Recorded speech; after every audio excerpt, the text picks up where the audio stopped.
Дүйнө жүзү боюнча COVID-19 деген аламат каптап, ар бир үйдө оорулардын саны көбөйүп, ошонун бири болгон биздин каарманыбыздын аткарган образ.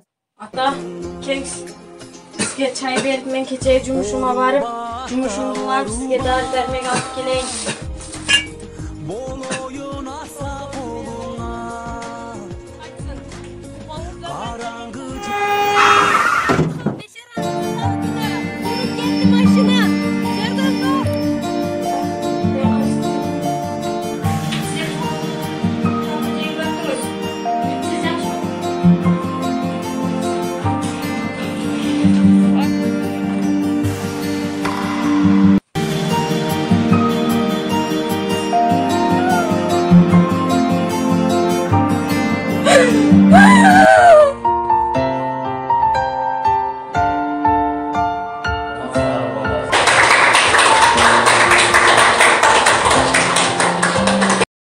Ушул оору жоголуп элибиз ар дайым аман болсун.